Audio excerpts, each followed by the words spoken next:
That if it's there. Well, the Salton Sea is actually slowly draining itself, believe Yeah. it or not. Well, it's yeah. not super deep, and it's a desert. I mean, we are pouring water into it, but not nearly as much as it used to get, and so Well, yeah. it is slowly draining on its own. It's I mean, obviously it's projected that in the next somewhere between the next 10 to 20 years, if things keep going the way they are, it'll be empty. Okay, and then you can go out there with your out. metal detector and your shovel and just dig to your heart's content. Yeah, I'm going to go out with my pearl detector. That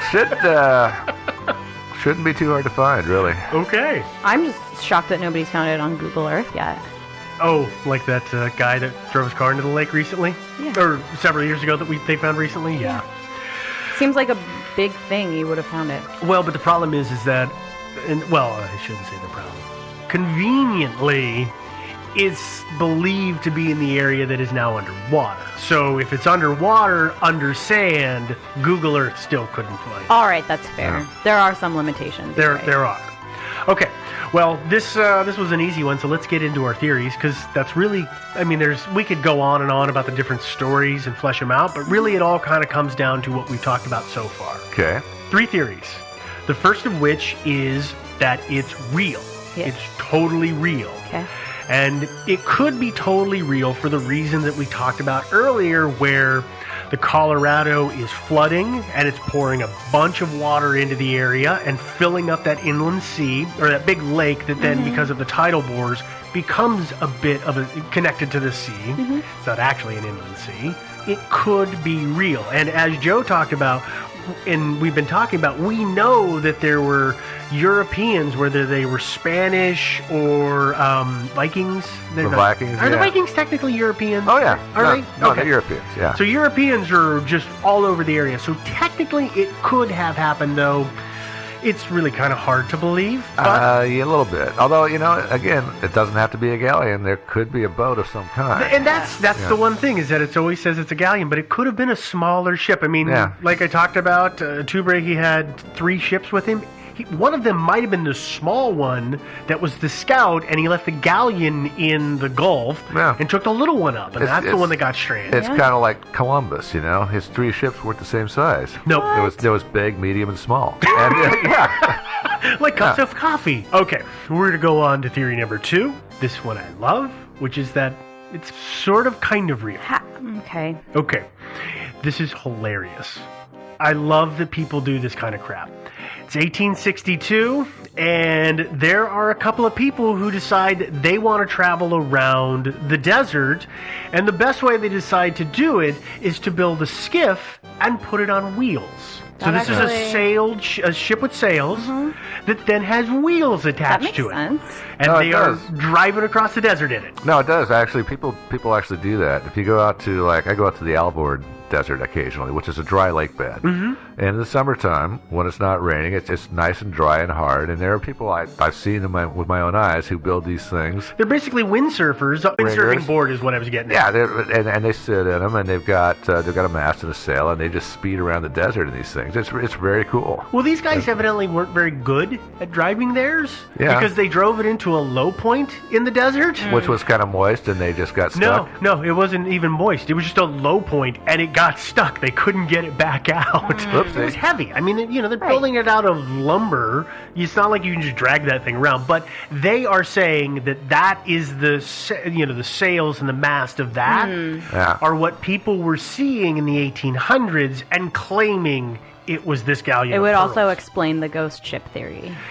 Possibly could have Right? broke That, like, free. you just Still out there speeding around when the wind comes up. yeah. I love it. Yeah. Or that is- people, in the later years, or the earlier years, that were more contemporary of this thing speeding around there, that they saw it and thought, what's that thing in the distance? It looks like a ship Yeah. with a mast. Weird. Weird. Yeah. Well, actually, the ghost ship thing, I don't know if you ever saw the Halloween episode of South Park. No. Yeah, they were... Which one? I mean, there's how many Yeah. seasons now? Come on, John. No, they were... the town was terrorized because they were seeing ghost pirates. And it turned out it was a town pastor, and he was using a flashlight and a couple of squirrels to create the illusion of That's awesome. Yeah, I'm not making this up. That's how it really went down. Yeah, it Well, could I be was the same thinking, thing. you know what I was thinking is for the ghost ship that is moving about, it could have been, what is that, you know how to pronounce this, Joe, and I never can. What's the that? illusion of something that's reflected and looks like it's several feet off the ground. Yeah, Mirage. It's a Fata. Yeah. Oh God, I can't remember the name of it either. There's two different. We talked about that Yes. in the Skinwalker Ranch thing. I mean, Yes. you get your typical Mirage, which the light is like refracted upwards and it looks like there's water, but then there's the other one where the light is refracted downward And so it looks like it's floating. yeah. So say something off in the distance horizontally actually looks like it's up in the air. Right. And And so that's the thing I that know what I you're talking wonder about, about, which moves us right into the third theory, which is it's a total fake. It's just not real. Yeah. And it could be that it's a mirage. There has been no evidence, concrete evidence. Nobody's even come back with a board and said, this was from this ship that I found. Because people say they went to it. Actually, I need to rephrase that because I'm wrong. There are no first-hand accounts. They're all second and third. Yeah. But it's never, this guy went, and when he was at the ship, he took a board off of it and kept it with him. It's always they went to it and looked at it or saw it in the distance. Yeah. They've never actually been to it. And this is the thing: is this is entirely counter to everything I know about human nature. Which is, I find No, that's true. I find a shipwreck. I'm gonna like as you say, take a souvenir from it at the very least. Yeah. I'm gonna dig up whatever I can and find anything valuable that's possibly there and take it. you know? There is And- one story. There's one story that is unsubstantiated out there, that there was some guy who showed up in town, that nobody knew him. He showed up at this town with a little tin full of pearls, and he used those, and people were like, hey, where'd you get those? Oh, I found them in the desert at this thing. Well, could you take us there? Oh, yeah, I'll totally take you there in the morning. Great, we'll put you up in our place for the night, rent free. And in the morning, he was gone. Huh. Like, that's the one story that I've seen where somebody's actually showed up with it, and the guy disappeared. And you notice I'm using air quotes. Yeah. Yeah. Because all of our listeners could see that. Yeah. Yeah. The guy disappeared, took the silver probably with him. Yeah. He probably disappeared with a horse. But Yeah. that didn't survive the telling. But no, so I am inclined to believe that this probably isn't real. The skiff is the only thing that I can see potentially being it. So this treasure that is supposedly lost, I don't think it actually exists. Yeah, you know, I think that a lot of lost treasures never existed to begin Yeah. with. Yeah, and back to agree with that. yeah. Well, Yeah. so much for that one. All right. That's- Well, that's makes me sad. me. Total Yeah. downer, I know.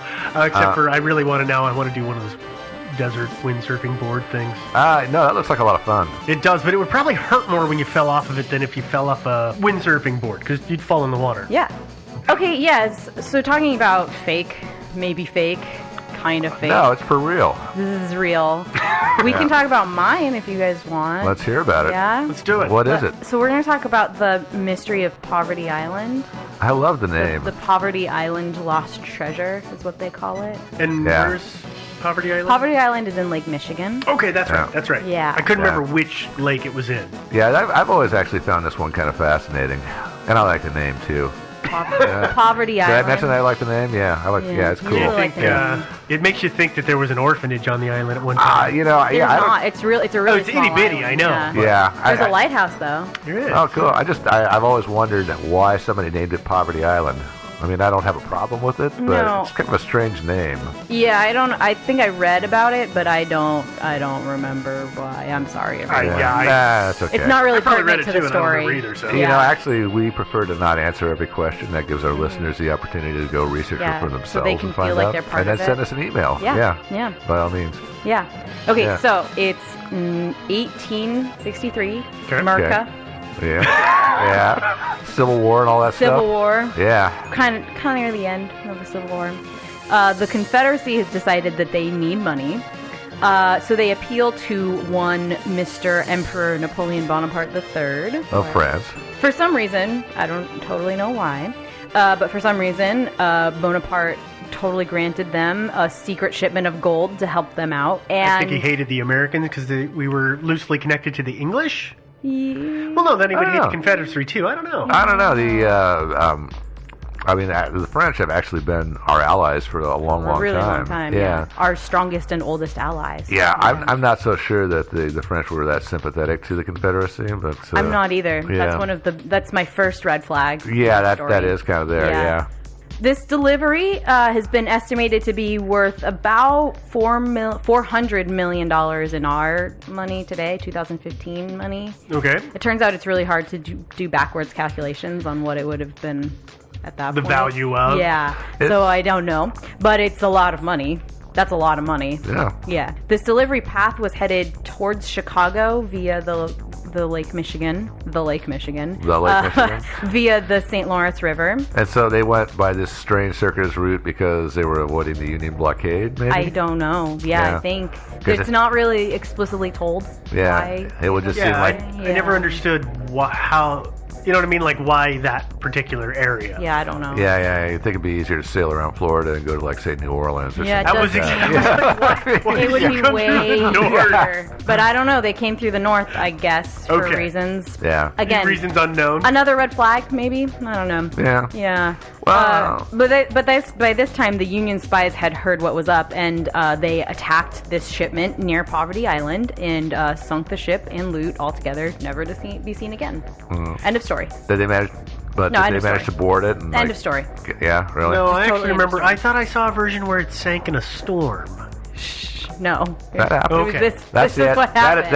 That is the Edmund Fitzgerald you're thinking of. Oh, Yeah. Yeah. okay. No. Steve's right. There's another story that goes it sunk in a storm, which happens a lot near Poverty Island. It turns out. Yeah, no, Lots of storm sinking. It would be interesting. I think actually we should... Storm sinking? Yeah. Sorry, is that insensitive? I don't know. Storm sinking? No, Storm sinking? we should totally drain the Great Lakes because Yeah. there's probably all kinds of cool stuff at the Oh bottom yeah, of the Great definitely. Lakes. Yeah. Yeah. That's not the end of the story. Oh, there's more.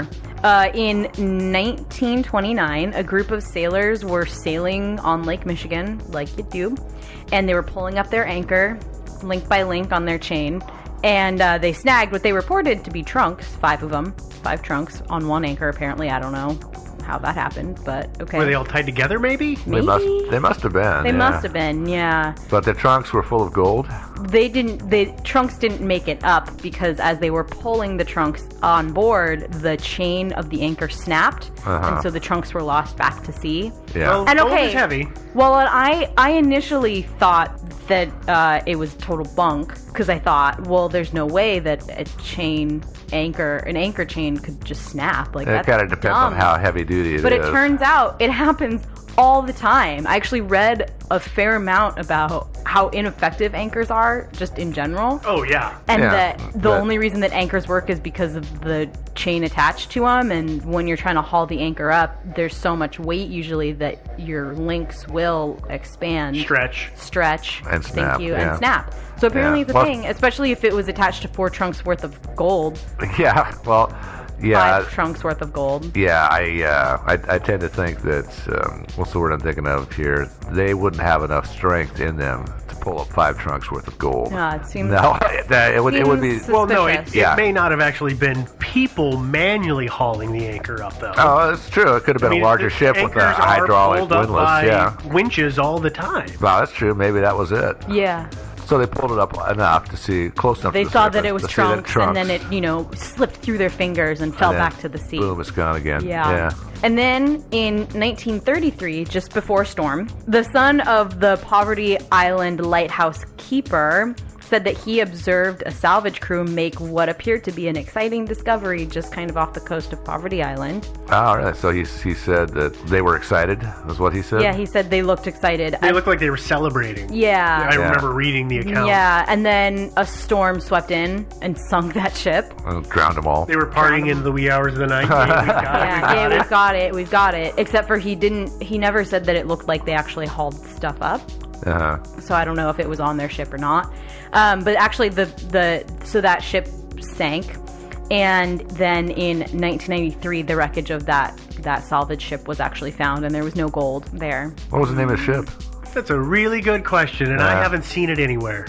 haven't either. Have I? You know, no, I mean- I don't think I have. I mean, they're constantly finding new wrecks in the Great Lakes. It's not an unusual thing. Yeah, but there was no gold or anything on this ship. It seems like they weren't being very good at salvaging things. Well, but the other thing to keep in mind is when ships go down, it's not as if everything goes down in a straight line. Oh, yeah. So if ship turns over and this trunk of gold is on the deck, the trunk of gold is going to be so heavy it's going to sink pretty much straight. Yeah. Whereas The ship might the sort of ship is coast going away to drift a while, yeah. away. Particularly if you're Yeah. going down in a storm. Yeah. Oh, yeah. Like the storm is so bad that you sink. It's probably not So, gonna. I will give a little bit of they might have got something just because of that fact. Okay, that's fair. Yeah, that's fair. There are two guys who are searching for the treasure right now. Well, okay, there are more than two guys searching for the treasure. I'm sure a lot of guys are. There are a couple key players in the search for this treasure right now. So I guess we'll use these people and their opinions as theories. Okay. Because there's really two theories here, right? It's real or it's Either not it's real. real or it's not real. Yeah. Yeah. And in the it's not real camp is a guy by the name of Chuck Fellner, and he's a historian and an amateur shipwreck searcher guy. Is that a technical term? That's the technical I like it. term. What a great job That's title. what is on his card. Yeah. Shipwreck searcher guy. Yeah, shipwreck searcher guy. The Beach Boys had to do a song about that. Yeah, they should. But apparently, record keeping about Lake Michigan ships was really robust in the 19th century. I can believe that. Which is another reason why it would be weird for the Confederacy to be trying to smuggle a bunch of gold through a highly monitored area. Yeah, you can't get your ships very into there weird. without somebody observing it. You know? But they have really, really detailed sinking records. Oh, yeah. For every shipwreck and anything like that. And around this time. Yeah, although it's entirely possible if they were sneaking in there on the slide that they got into the lake, then they sank, and nobody had a clue that they were there. Exactly. Yeah, that would be the counterpoint to that. But it's not. I mean, I took a look at this on the map because I was trying to figure out how the hell they even got there. Yeah. It's not exactly easy to get in there. I mean, there's today there's locks and stuff like that, but it wouldn't be just a sail right down and nobody's going to see me because I do it all under the cover of dark. Yeah. No, but it could have been they were smuggling some stuff, right? So they were saying, oh yeah, we've got a bunch of potatoes on this ship. Got there's just a couple guys got some potatoes for you great North folk. Yeah. Okay. That's a good point. I guess I am coming about it as it's a sneaky ship that isn't from the area. Yeah. The way I was viewing. I think it's unlikely that they would have been able to sneak in there without being observed and somebody making note of it. I mean, even today, every port around the world, there are people keeping an eye on things. Oh, yeah. There are people who are noting the comings and goings of ships. And it's not just spies for foreign countries. There's private concerns that do it. Lloyd's has people in ports all around the world observing. And back in those days, it was the same. You want to observe Yeah, you kind of do. traffic like that. Oh, yeah. Oh, yeah. Yeah. So that'd be it's not real, I think, among other reasons. So that's the Felder theory is that it's not real because of this? Because of this and because of all this other stuff is that there's been a lot of anecdotal stories, but conveniently everybody who's ever almost gotten it has sunk. Yeah, they've sunk or they've lost it. Yeah. It's a cursed treasure. Yeah. Duh. Mhm. Yeah. But actually some people point to the consistency of the treasure being lost as proof that it exists, which is really interesting. I tend to not understand this kind of logic, but there you have it. There was one story that has been repeated over and over, and it's been pretty pure the whole time. Well, actually, is so how it's, they're saying this. No. Steve Harrington is a maritime historian that he's the proponent of this theory. He says that the stories of the treasure being found are too consistent almost. There's always 5 chests. It's always in the same area. And it's always lost in a tragic way. So that means that it must be real. Yeah. Well, I just think there's got to be at some point you stop losing stuff conveniently like that. Well, here's Right? the deal. The thing about it is many years go by, and you've got these chests. They're wooden trunks or something that are full of gold, and you snag them, and you haul them up towards the surface. Well, I'm sorry, but they're going to deteriorate over time, and the weight of that gold is just going to pop the bottoms right out of them. So you'll sooner or later, if those trunks actually exist, It should have happened a long time ago. Somebody should have snagged the trunks, pulled them to the surface, empty, because the contents of the trunks had been left on the bottom. Yeah. Or if they didn't burst when they were drug up, say, by these guys in 1933. They didn't have gold in them. Well, no, I'm saying that maybe they still did, but when they sunk back to the bottom, it was 33, or what was the other time that somebody said they snagged them? 29. 29, okay. There have been stories of people Okay, snagging them. but Those are the two somebody most snags them and they're dragging them, and then they lose them and they sink back down, and the impact with the bottom of Would the bust lake them open, would yeah. bust them open. So Yeah. now it's a crappy bunch of flotsam and a pile of gold. Yeah. Yeah. So yeah, it's not. That's why I find this thing about the 5 chests to be not quite credible. I agree. Yeah. Well, there's somebody who disagrees with you, though. Oh, there always is. Oh, there's lots of people Yeah. that disagree with me. There's 2 guys who have been searching like a lot. One guy in 1980, I read a long article with him in like some beach periodical or something. You know, like one of those. There was one. Was it Skin Diver magazine? There was one There was an article that really kind of got this one going. Well, it's this other guy. But so Okay. this first guy, his name is Stephen Liebert, and he started doing dives in the 80s. And he apparently had done hundreds of dives by 2001, which is when the article was written. And yeah, he's not the only one. Richard Bennett has spent well over $100,000 of his own money to find this treasure. But here's the real catch of this treasure. This is my favorite part of this whole story, is that the treasure, if it does exist, is on state land. Poverty, it falls under the purview of the Poverty Island State Park. Yeah. Which means that if somebody does find it, the state owns it, and that person who found it Yeah. if gets you're- none of it.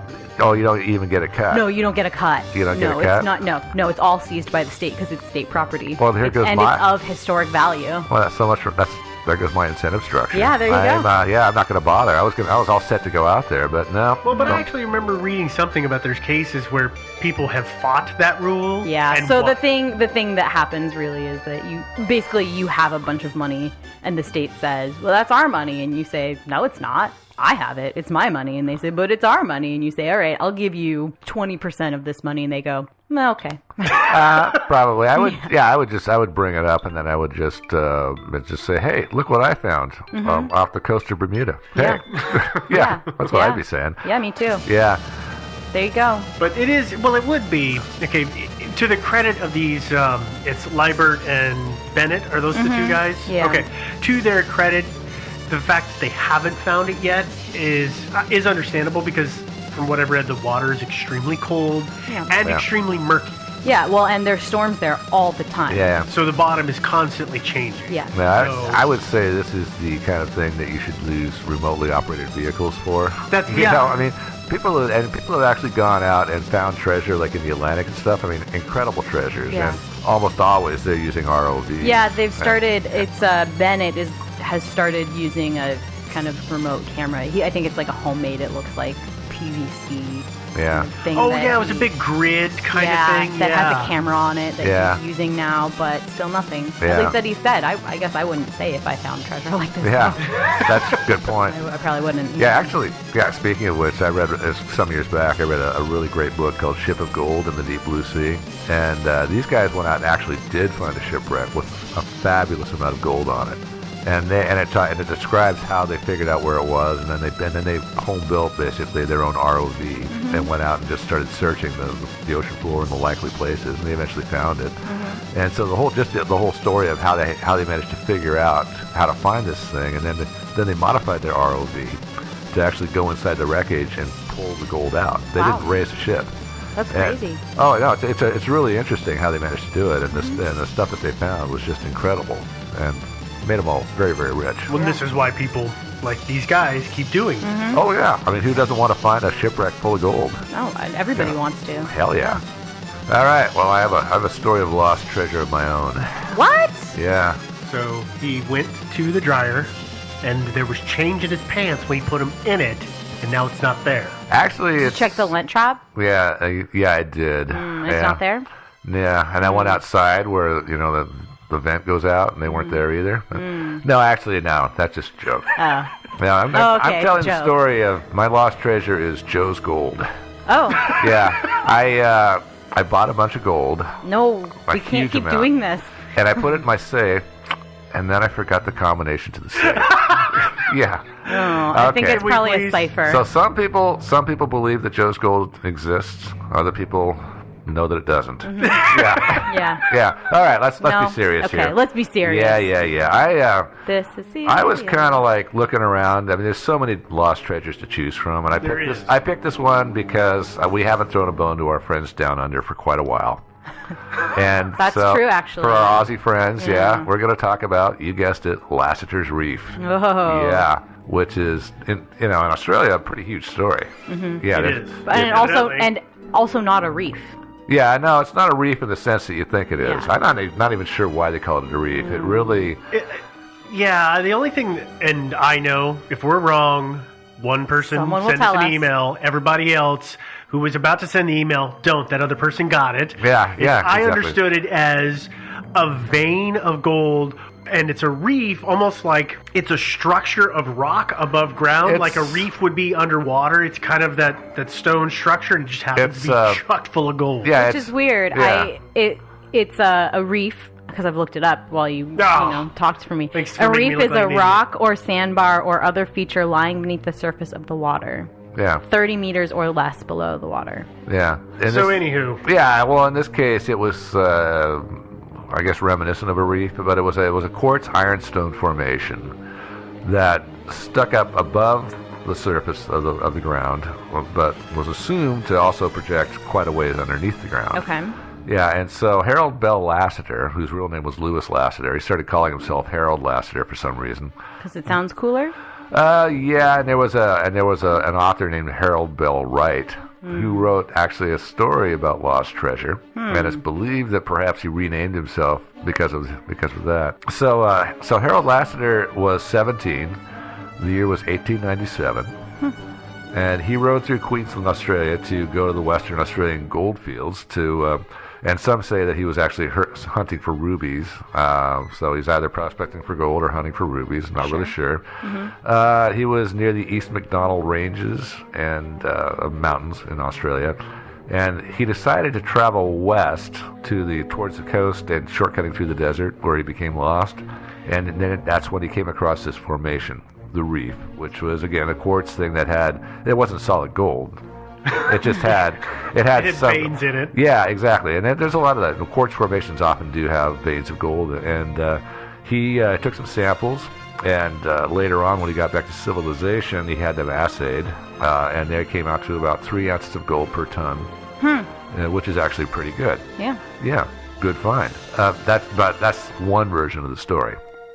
He told that story to the head of the Australian Workers Union because he was asking them to bankroll an expedition to go find the lost reef, which he had stumbled across many, many years before. This was 1929, 1930 when he pitched it to them. I was going to say, yeah, a lot of time had gone by. So we're talking Yeah. 30 years almost. Yeah. So we're talking 1897, 1930, that's 33 years before.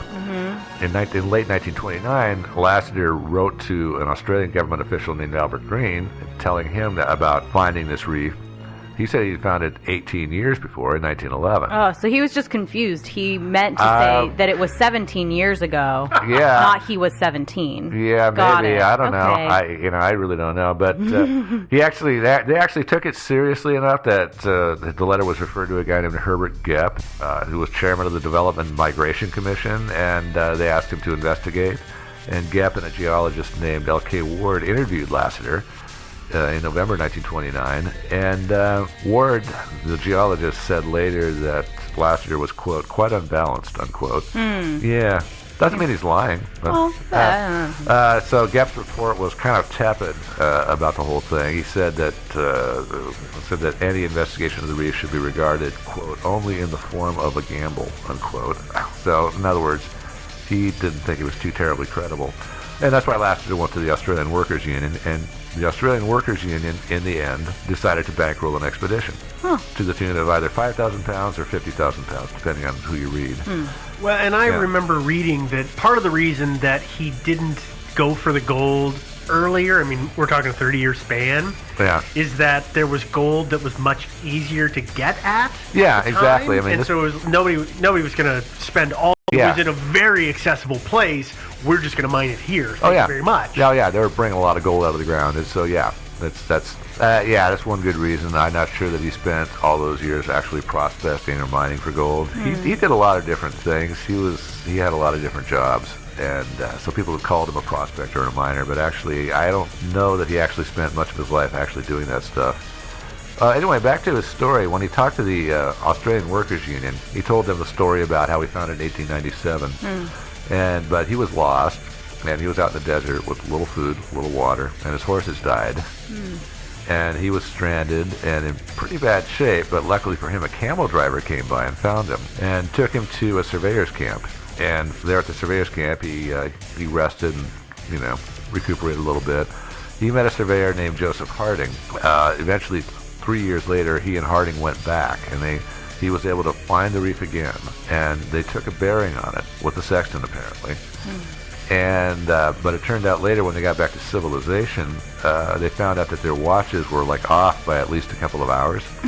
And so in order to, you can fix your latitude without a timepiece with a sextant, but you can't fix your longitude.